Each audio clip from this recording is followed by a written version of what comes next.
Est-ce que c'est difficile de parler de soi? Oui, c'est toujours un peu difficile de parler de soi, même si on a l'habitude. C'est pas simple. Bon, enfin, moi, je suis pas là pour raconter ma vie complètement, mais bon, parce que là, ça prendrait beaucoup de temps.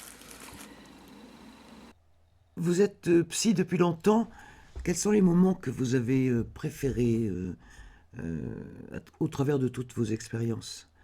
Quels sont les moments que vous avez le plus aimés?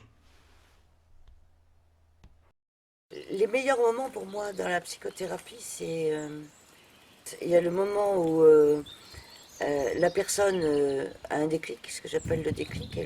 Tout d'un coup, elle fait une connexion, elle prend conscience de, du rapport qu'il y a entre le problème du moment et, euh, et peut-être une histoire ancienne, quelque chose qui lui est arrivé. Enfin, je dirais que c'est le moment où la personne, après le déclic, commence à s'ouvrir et commence à laisser aller soit le flot des souvenirs, soit le flot des larmes quelquefois, soit la colère, ça peut être variable. Et l'autre meilleur moment, bah évidemment, c'est quand la personne me dit au bout de quelques temps d'accompagnement et qu'elle me dit merci. Merci, ça a marché. Enfin, si on va voir quelqu'un, c'est que on espère. Mais l'inconscient est toujours là pour dire attention, ça va pas être si simple. Comment voyez-vous le rôle du psy? Une psy, c'est quelqu'un qui. C'est pas quelqu'un qui vous connaît mieux que vous-même, mais c'est quelqu'un qui va vous aider à débusquer quelque chose. C'est une sorte d'éclaireur sur la route, une sorte de guide, d'accompagnateur. Quelqu'un qui va vous accompagner et puis qui de temps en temps, quand vous avez envie de faire demi-tour parce que le chemin est trop difficile ou parce que vous trouvez que ça coince, c'est trop dur ou comme tout d'un coup une petite lassitude qui va vous dire ah non non non là t'es devant l'entrée, d'accord, il y a des gros rochers mais on va mettre la petite bombe qu'il faut pour que ça saute. Et c'est toi qui vas poser la bombe. Bon voilà, je force jamais personne. Qu'est-ce qui vous aide à réussir en fait en tant que psy? En tant que psy, je pense que ce qui est important, quand on rencontre une personne, c'est de croire en la personne. Quand je rencontre quelqu'un qui vient me poser là sur la table son problème, alors que ça l'envahit, il ne peut plus respirer, il est mal, il est au bord du gouffre, euh, moi j'entends et je vois déjà tout ce qu'il y a de génial dans cette personne. Alors, est-ce que le fait de voir d'emblée ce qu'il y a de génial dans la personne, ça m'aide en tout cas à visualiser ça. Et quelqu'un un jour m'a dit, ce qui m'a aidé, c'est que tu as cru en moi. Donc moi, je lui donne pas des solutions, mais c'est vrai que sur le chemin, je vais quelquefois lui proposer une autre façon de voir les choses. Quelquefois, je vais lui poser des questions. On va s'asseoir et puis on va réfléchir. Et puis on avance. Et puis quelquefois, je vous disais tout à l'heure, il y a des obstacles. Les gens ont envie de faire demi-tour. Mais voilà, mais moi je crois que ce qui est le plus important, c'est de croire à la personne qui est en face de vous. C'est ça qui va l'aider le plus, parce qu'elle voit ça dans vos yeux. Et pour la première fois, elle est regardée par quelqu'un qui croit en elle. C'est déjà pas mal. Et le chemin, comme vous dites, il va vers quoi? Quelquefois, les gens se fixent un premier objectif qu'on essaye d'atteindre ensemble. Et puis quand ils ont atteint cet objectif, ils disent oh, mais là-bas, le paysage est encore plus intéressant, j'ai envie d'aller là-bas. Alors là, on fait une deuxième tranche de chemin, mais je peux aussi très bien les laisser là où ils me demandent de les laisser. Et puis peut-être que plus tard, ils vont revenir me voir en me disant bah tiens, j'aimerais bien continuer un petit bout de chemin. J'aime bien l'image du chemin parce que pour moi, la vie, c'est un chemin avec des parcours d'obstacles. Et puis il y a une arrivée, bien sûr, il y a une arrivée.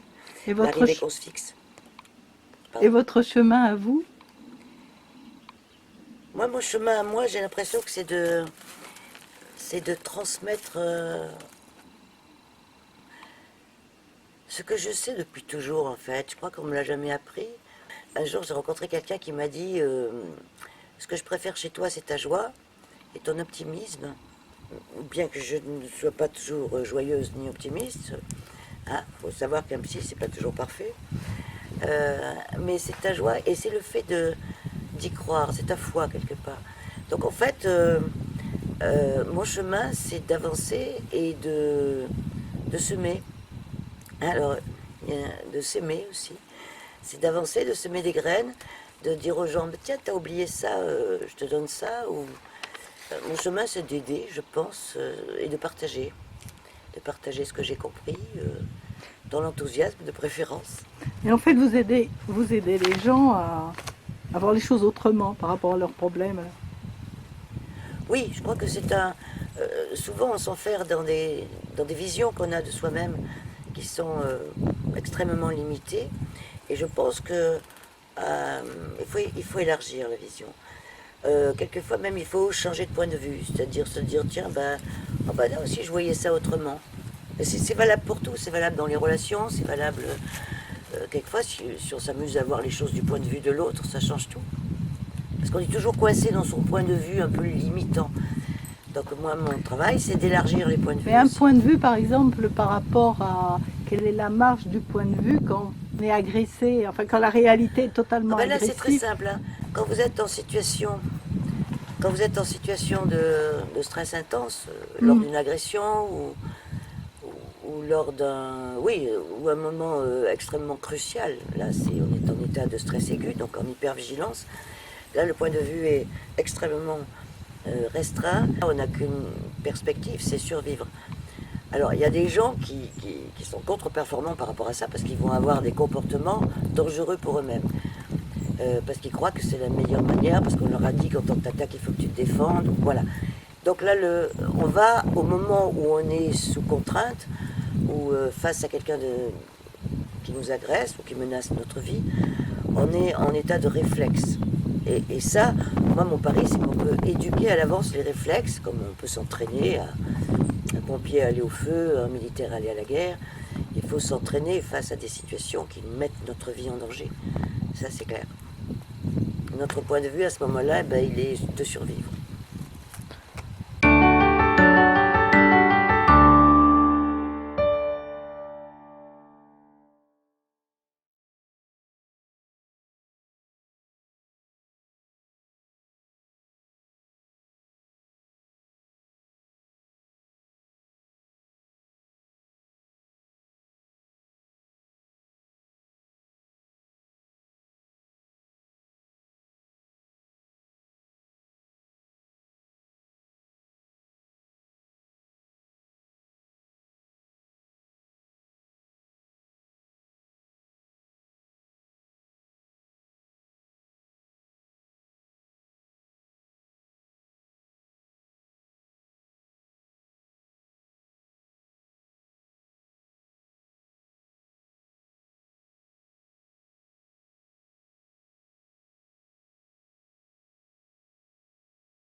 Mais qu'est-ce que vous pensez qu'est votre mission de psy? Qu'est-ce que...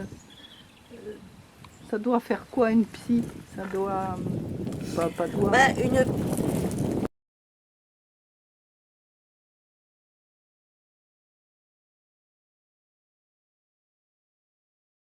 Les moments de la psychothérapie que vous aimez vraiment, quand il se passe qu'est-ce qui